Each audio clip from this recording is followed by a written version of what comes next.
வணக்கம். நீங்கள் ஆக்டர் தனுஷ் நடித்த 3 படம் பார்த்துருக்கீங்களா? ஆக்டர் அஜித்குமார் நடித்த நேர்கொண்ட பார்வை படம் பார்த்துருக்கீங்களா? இந்த 2 படத்துக்கும் ஒரு ஒத்துமை இருக்குது. இந்த 2 படத்தில் வர கதாநாயகர்களுக்கும் ஒரு விதமான பிரச்சனை ஒன்று இருக்குது. அந்த பிரச்சனை பற்றி இந்த படத்தில் ரொம்ப டீட்டெயிலான விளக்கம் சொல்லியிருக்க மாட்டாங்க. ஆனால் அந்த பிரச்சனை என்ன அப்படின்னாக்கா, பைபோலார் டிஸார்டர் அப்படின்னு சொல்லக்கூடிய ஒரு பிரச்சனை. இதை தமிழில் இருதுருவ கோளாறு அல்லது இருமுனை கோளாறு அப்படின்னு நம்ம இதை சொல்லலாம். ஸோ இந்த வீடியோ ஒரு அவேர்னஸ் வீடியோவாக உங்களுக்கு நான் இதை கொடுக்க போகிறேன். ஸோ இந்த வீடியோவில் நம்ம இந்த இருதுருவ கோளாறு, அதாவது பைபோலார் டிஸார்டர் அப்படின்னு சொல்ல போகிற சில விஷயங்களை தான் எல்லோரும் புரிந்து கொள்ளும் விதமாக ரொம்ப முக்கியமான விஷயங்களை உங்களோட நான் பட்டியலிட போகிறேன். வாங்க வீடியோக்குள்ளே போகலாம். நான் ராஜ்குமார், உளவியல் சிகிச்சையாளர். சைக்கலாஜிக்கல் டெக்னிக்ஸ் சைடெக் தமிழ் மூலமாக சைக்காலஜி சம்மந்தப்பட்ட நிறைய வீடியோஸ் நம்ம பார்த்துட்ருக்கோம். அந்த வகையில் சைக்காட்ரிக் டிஸார்டர்ஸ், அதுக்கான ட்ரீட்மெண்ட் மெத்தட்ஸ், ஸோ நெகட்டிவ் தாட்ஸை எப்படியெல்லாம் மேனேஜ் பண்ணிக்கலாம், இன்னும் நிறைய விதமான விஷயங்கள், child psychology, love psychology, love of attraction, இப்படி நிறைய விஷயங்கள் பார்த்துட்ருக்கோம். அந்த வகையில் தான் ஒவ்வொரு விதமான சைக்காட்ரிக் டிஸார்டர்ஸ் பற்றியும் ரொம்ப எளிமையான முறையில் தமிழில் நம்ம டிஸ்கஸ் பண்ணிகிட்ருக்கோம். அந்த லிஸ்ட்டில் தான் இப்போ நம்ம பார்க்க போகிறது பைபோலார் டிஸார்டர். தமிழில் இதை நம்ம ஏற்கனவே சொன்ன மாதிரி இருதுருவ கோளாறு அல்லது இருமுனை கோளாறு அப்படின்னு நம்ம இதை சொல்லலாம். இதை நான் உங்களுக்கு எளிமையாக புரிய வைக்கும் முயற்சியில் நான் இறங்குறேன். இரு துருவம், பைபோலார் அப்படின்னு சொல்லக்கூடியது, 2 பக்க துருவங்கள், இந்த பக்கம் ஒரு துருவம், இந்த பக்கம் ஒரு துருவம். ஸோ இந்த 2 துருவங்களில் ஒரு நபருடைய மனசு போயிட்டு வரக்கூடிய ஒரு விதமான பிரச்சனை தான் இருதுருவ கோளாறுன்னு சொல்லுவாங்க. இப்போ ஒரு துருவத்தில் அவங்க மனசு எப்படி இருக்கும் அப்படின்னு கேட்டிங்கனாக்கா, மனக்கிளர்ச்சி அல்லது மன எழுச்சின்னு சொல்லுவாங்க. அதாவது இங்கிலீஷில் மேனியா அப்படின்னு சொல்லக்கூடிய ஒரு வகையான நோய், ஒரு வகையான மனப்பிரச்சனை இது. இன்னொரு சைடு அவங்க மனசு எப்படி இருக்குன்னா, மன சோர்வு அல்லது மன அழுத்தம் அல்லது இங்கிலீஷில் டிப்ரெஷன் அப்படின்னு நம்ம சொல்லலாம்.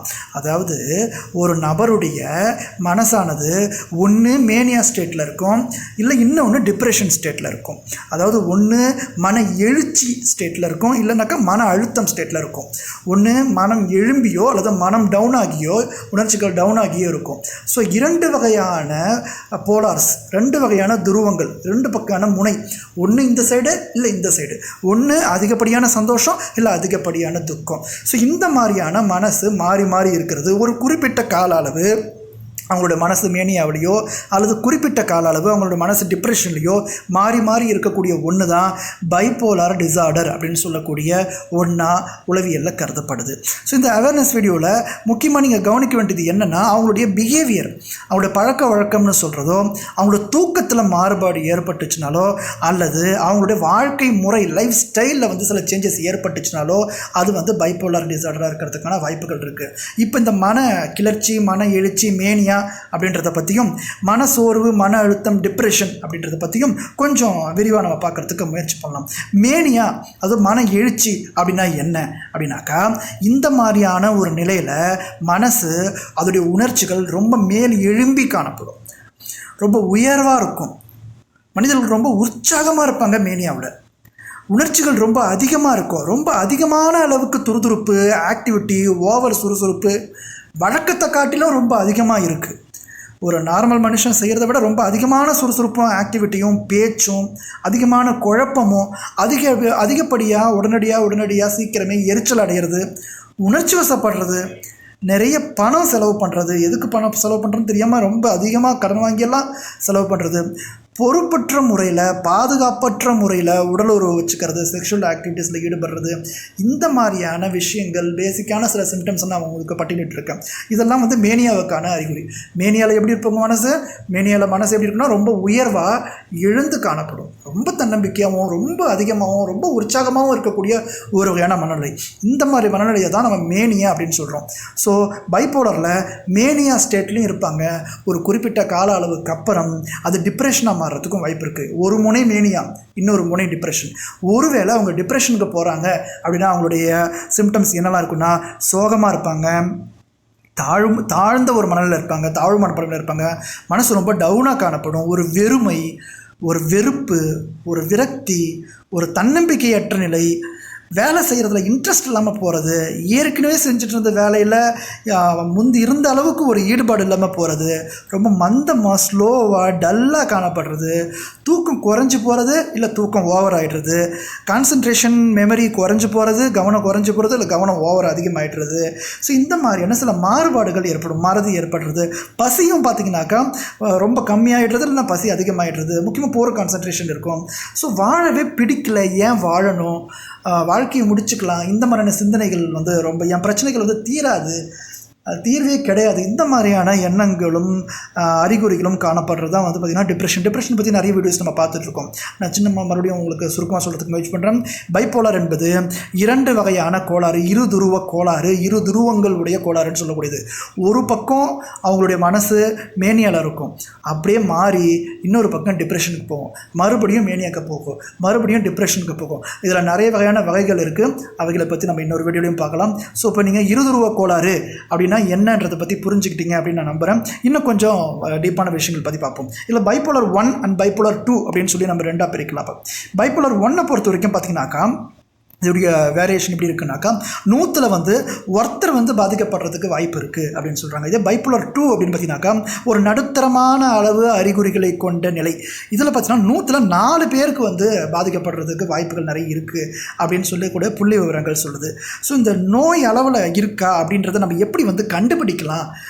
இதெல்லாம் நிறைய பேர் கவலையில் தான் இருக்காங்க, நிறைய பேர் ஓவராக மிக மகிழ்ச்சியில் இருக்காங்க.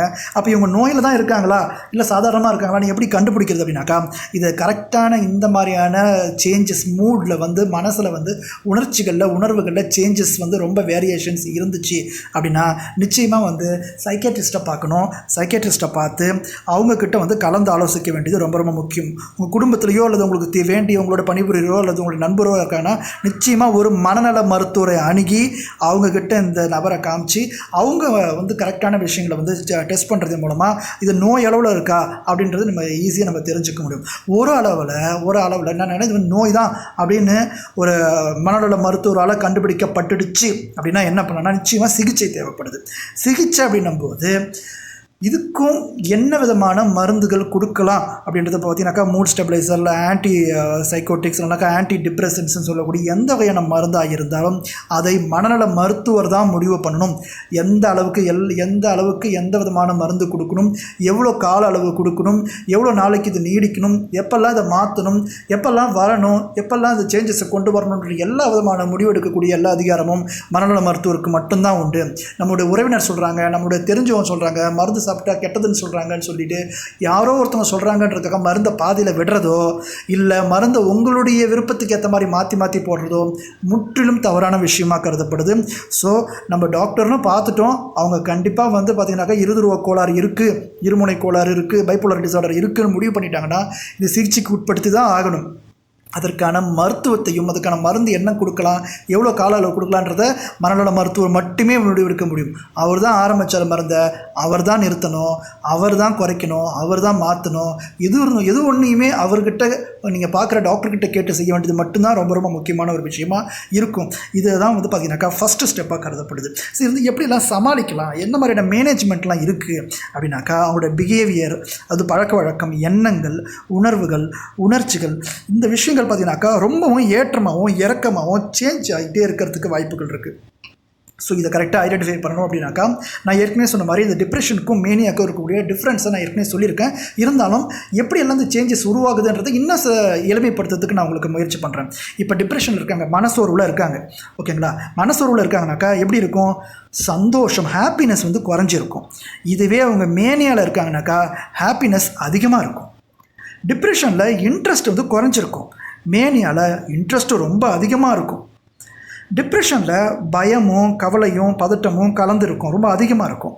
மேனியாவில் பார்த்தீங்கன்னாக்கா ஓவர் எக்ஸைட்மெண்ட், குதூகலம், சந்தோஷம், பூரிப்பு அப்படியே அதிகமாக இருக்கும். டிப்ரெஷனில் சோர்வு அதிகமாக இருக்கும். மேனியாவில் ஓவர் ஆக்டிவிட்டி அதிகமாக இருக்கும். டிப்ரெஷனில் அழுகையும் சோகமும் இருக்கும், ரொம்ப அழுவாங்க, சோகம் இருக்கிறதுக்கு வாய்ப்புகள் இருக்குது. இதே மேனியாவில் பார்த்திங்கன்னா சிரிப்பு, கலகலப்பு, என்ஜாய்மெண்ட்டு இப்படி இருக்கும். டிப்ரெஷனில் பேச்சு ரொம்ப ரொம்ப குறைஞ்சி போயிடும், ரொம்ப கம்மியாக தான் பேசுவாங்க, கேள்வி கேட்டால் கூட பதில் சொல்ல மாட்டாங்க, அந்த மாதிரி ஒன்று பேச்சு கம்மியாகிடும். மேனியாவில் பேச்சு ரொம்ப ஓவராக இருக்கும், அதிகமாக இருக்கும், வேகமாக இருக்கும்.